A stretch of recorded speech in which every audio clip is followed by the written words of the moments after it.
ihe na-emenụ ọ dị mma agaghị m achọ ka mgbuwe oge maka na the pictures and the videos will speak for itself. Amami na aghọta mana ihe awụ something that is very heartbroken. It is something that is very heartbroken for a man that has prepared to get married on the 22nd of April 2025 at the end of the day. Just few weeks to this wedding. Ekecharala card. To this wedding, emecharala people invitation. To this wedding, ndị nọ Abuja, ndị nọ Lagos, ndị nọ Port Harcourt, ndị nọ obodo oyibo ga-abịacha this wedding na ala Owerri on 22nd of April. The woman, the lady, a ga-eji agba akwụkwọ back ya out. Ke reason ye na anya na the guy anaghị aghọta. Now let me take you back a little from the story. The guy korolam. I may play just a little a snippet of the voice call money amere. This guy matara this girl. No werenga hani na wuchandimo. Around 2017. Omataria, you know, and Boamataparia, ona apokuya wanyem, I will marry you. Then ye mechazi a lotazia, Mboga Chobudo Ibolo. But this girl say each and every I'll go marry you, the girl ana morekwa. Before you know it, love has sparked here. They were so, you know, in love. The guy, the girl mechakwa this guy, gakwa dia okay, they found out where because on law school that time. On I thought second year or third year na misu as a law student. You know, hana aga mudina hana hendos hana gagari nwebe hana haga ma Abuja. The pictures are here. They are flying up and down here. These pictures are here flying up and down. So okay, got you know. So the girl agwakwa the guy you ni a virgin. Adekwa mama ni a virgin na babe aka emetube aka mbo. So the guy respect that decision. They quite happy that he is going to marry a virgin. In fact, I think no, because of that virginity, that girl she not virgin how can this guy where is their love? When I say when hona heme for ya. Ayana he ku ogologo ku kai ku ogologo ku. 2023. It cut the story short. The guy made this girl engage. Now old English apartment. Eba ko made engage. Ni who friends and well-wishers and admirers and bobo tibo and the made the girl engage. Mana people noticed something. The girl was not happy. 15th October 2023. Birthday the girl. The girl was not happy.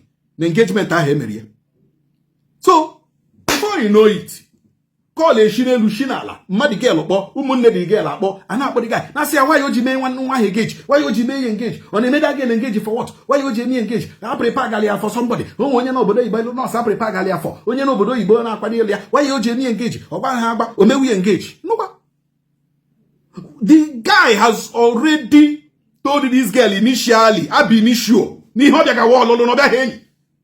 So when the girl man o nwere onye dowere before carry gwa this guy biko o nwere onye dowerum ma wo nwere onye mbu n'obi biko kai mere enyi ọrụ ihe kai kọrọ ọkwa.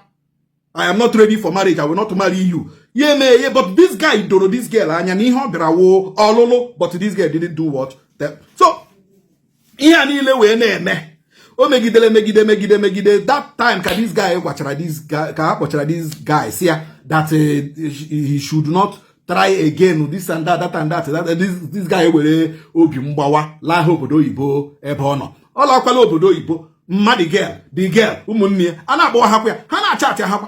Before you know it, the girl asị ya mgbe the guy lara ọ bụ wachara obi were kwere ngi the guy nye ahịa onye mere gate taa eru echi were dere ngi wachitere the guy na adịghị emezi na ada alụ ya jidegodere ngi ya so the guy were obi mgbawala ha hapụ hụkwa ya o.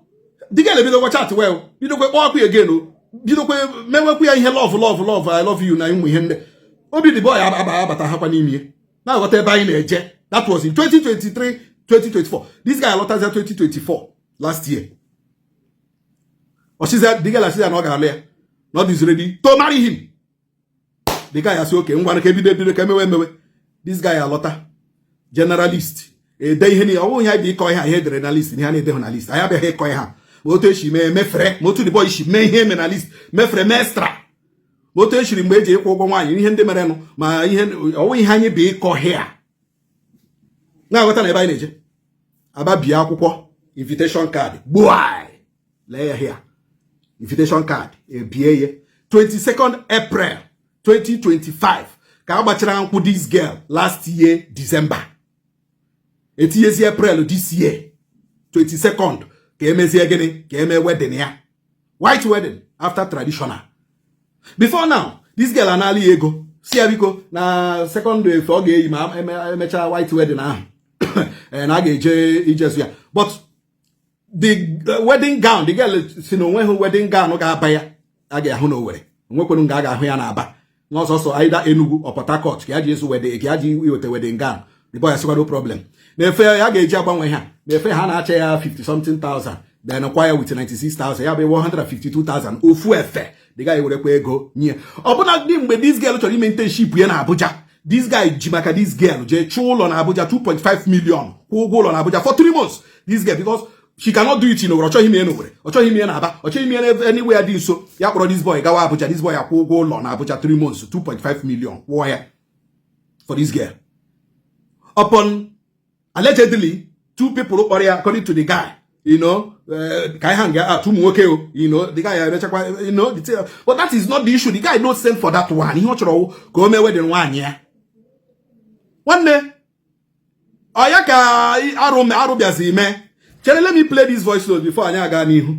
Can play this voice note. Then play chasi aya. Kuno watasi ya kwenkwem. Ihe anyị na-ekwu n'ihi na obege so some ga anu ya. Obege so some ga anu ya. Can play to ya just a snippet. Obo na m ga play ta ihe niile mo na this guy kwuru. Mba, nga he play ta because o karịrị akarị, because we spoke for more than 1 hour. Oh yeah, come on the last week on the 31st, our wedding counselor marriage counselor na the guest no na lopa. But no more to the sha kwa mia. Na mme asifu yam ogwara mo. Ma we no chori nyeku ya 3 days. Na ojuri ya na ke ihe mere ya that I don't understand her. I don't understand the mother and I don't understand the elder brother. Na juwa ya o magi na elder brother ni ka na no now. When did he? When wow. Then how do you want me to understand you? Ebe no no magi achong you release gi. Say some korogu shigi. Naturally, how are we going to bond? Hi. Oh yeah, come no see. On the 31st, yeah, bomb no na Lucy. My daddy, I will send you screenshot. I will take this in as April Fool until 1st of April. Revisit your decision. What is the problem? Or you call me, let's talk. Even if you don't want to marry. So that this thing will not enter social media and our family's name will be at this time. Exactly. You get now for your name picture and reply message. I don't know and Victor Shirike that now we are not understanding ourselves. However, Mbaya Bolamo. No better 2 days time. I had a mountain of fire. Now one of the wedding I got walk on. I got don't call me on phone and tell me that kind of traditional wedding. Straight delight on here. Ever since Mbatarije that girl, every door mamos. Upon any I had a minute my here. I remember my here. We look down one, you busy out. What do you mean? It's a 10 day. We look down one, you working. Why you busy out? Why you take a 10 day? Adam, in just a snippet. So the girl one night worker on the 31st of March. Siania Alujuole. Now I will play you the engagement video, then the traditional video. Can we keep Can play go to this video before we conclude.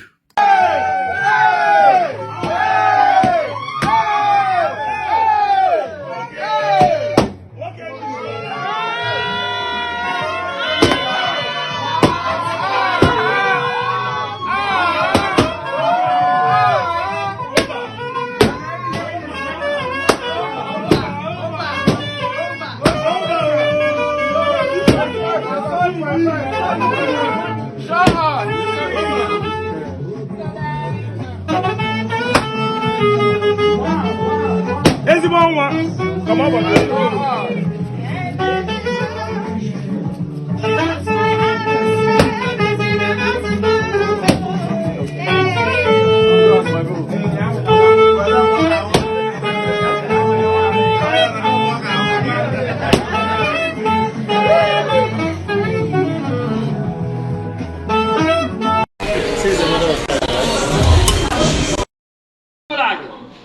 atụbirichi ya okwu na mmadụ ihe ọ bụla nke na-atụbichi okwu na mmụọ ihe ọbụla nke na-atụbichi okwu na vileji ọ bụ ebe ọ na-aga eme biznes n'ụbọchị nke taa nke ọ bịara n'ezinụlọ a anya ka gboro ihe ndị dị otu a ọ nwere ndị bịara n'ezinụlọ a mgbe ha bịara ha ji motosaịkụl mete taa ha na-agbazi jip n'ihi nke a nwoke a ọ bụrụ na agba moto taa echi ọ ga-eji helikọpta na-aga.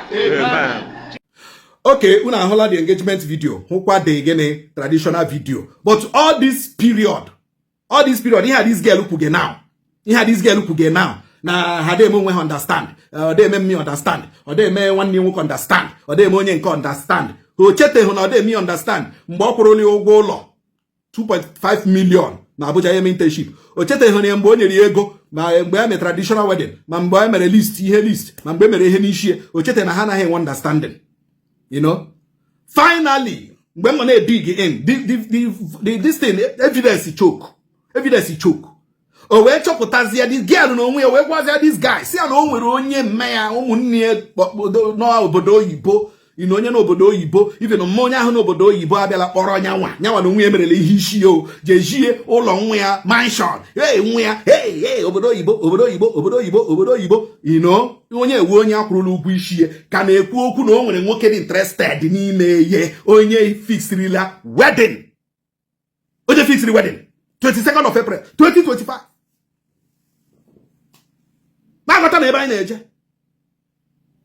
So the problem now is that the marriage is no longer going to hold. The marriage is cancelled because this girl ahụla onye ọzọ ka onye nke mma. Onye emefuola ego n'ishie. Onwe ihe onye a na-emefu hụ ya. Ma iPhone 14 acha azụchara na agbogbo tigbo na onwe ihe anyị ga-aje ịkọwa ihe a. You know, ihe ahụ ihe anyị ga-eje bịa kọwa because anyị kọwa ya chiga. Now the truth now is that this guy is depressed. This guy is heartbroken. This guy is down. This guy is weak. As I'm talking to you now. Oh, nani chineke. Nani chukwu okike abịa ma onye ga-save this guy. He has paid for the hall. He has paid for the buffets. Ndege shiri, ndege menta, ndege mimo, DJ, MCs, ndenta, nde murukote. Nde niile ọkpọchara ụmụnne ndị nọchi obodo oyibo ga-eji maka ya alọta bukucharala na flight ha ga-eji abata because of this wedding. Everything cancelled, everything destroyed, everything damaged because of mamoshe, because of you are too greedy. You want another man. N'ime another man upon listening iwe virgin. Ishiwe virgin. But yet you hang out with men. We are not here to even castigate anybody, but what we are saying is that we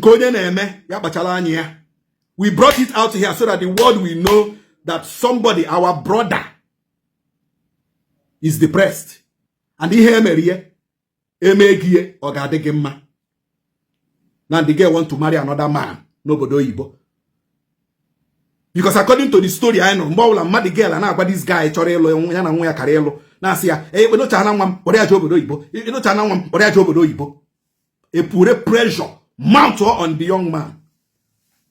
Ya dey call obodo Igbo with the issue. How choro di obodo Igbo? No problem. That is why they destroy somebody's life. Ha choro di obodo Igbo. Chukwu okike abiama toro pale. Chukwu okike abiama lerekwe. Chukwu okike abiama orela ge mma. Ima na ori mmadụ mma. Mana na ori kwa nwanna anyị nwoke mma. Biko onye ọbụla tige nwanna anyị nwoke a na ekpere. Tila anyị nwanne anyị nwoke a na ekpere arịrịọ ka anyị na-arịọ.